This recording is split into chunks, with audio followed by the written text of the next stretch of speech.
So, you've booked that cruise. You're already picturing yourself with a drink in hand, staring out at the ocean.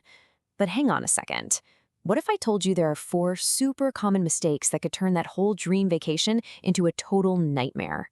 Well, we're going to break down those rookie errors that almost everybody makes, so you can just sidestep them completely. And look, I know this sounds dramatic, but seriously, this warning is blunt for a very good reason. Before you even think about what to pack, you absolutely need to hear this. It could honestly save you a world of headaches and probably a good chunk of cash too. And that is the really scary part, isn't it? These aren't like big, obvious blunders. They're these little traps that seem totally harmless when you're planning. But once you're on that ship and out in the middle of the ocean, it's way too late. So let's make sure that doesn't happen to you. All right, first up, let's talk about the most common and, honestly, the most costly mistake of them all. It all boils down to the clock. And believe me, on a cruise ship, the clock is the undisputed king. Just think about it for a second. It's not when your flight takes off. It's not your dinner reservation time. There is one single deadline on this trip that has zero, and I mean zero, flexibility. And if you miss it, the consequences are huge. The 2 words you need to burn into your brain are all aboard time. You're going to see this posted right at the gangway every single time you get off the ship in a port. This is it. It's the absolute last second you are allowed back on. It is not a suggestion, folks. It's a hard and fast, unbreakable rule. And yeah, this is the brutal, honest-to-goodness reality. They're not going to page you over the intercom. They're not waiting an extra 5 minutes because you got stuck in a gift shop.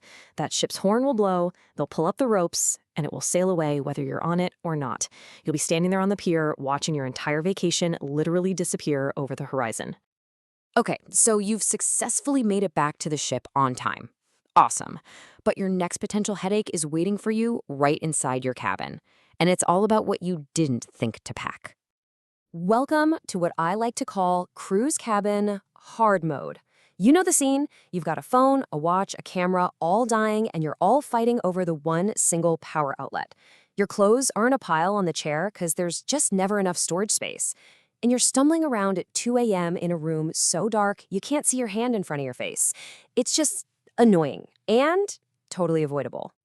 But here's the secret. You can switch to easy mode. The solutions are so simple. First, a non-surge power strip is an absolute lifesaver for all your gadgets.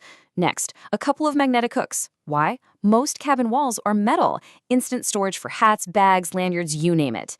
A refillable water bottle saves you from paying for overpriced water on board. And a tiny little nightlight? Total game changer. These little things make a huge difference. All right, let's talk mistake number 3. This one bites you before you even smell the salt water, and it is, without a doubt, the single biggest gamble you can take with your entire vacation.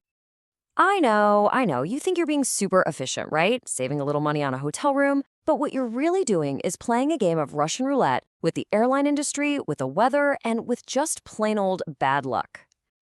And that is not an exaggeration.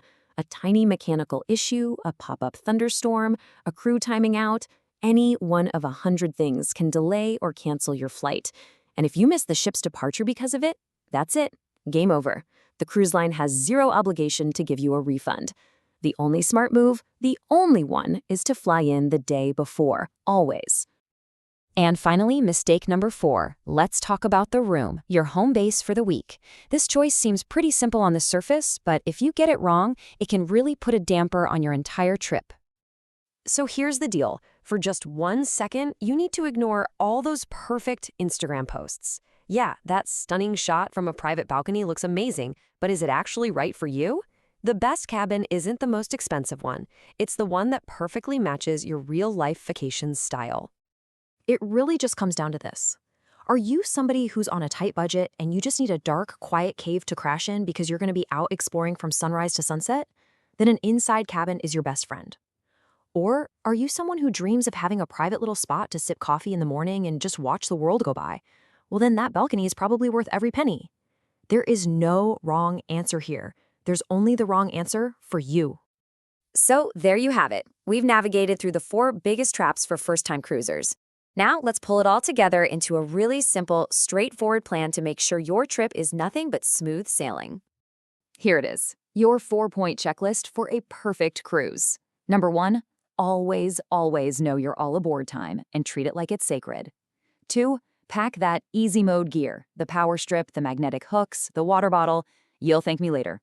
3. Fly in the day before your cruise departs. Just do it. No exceptions.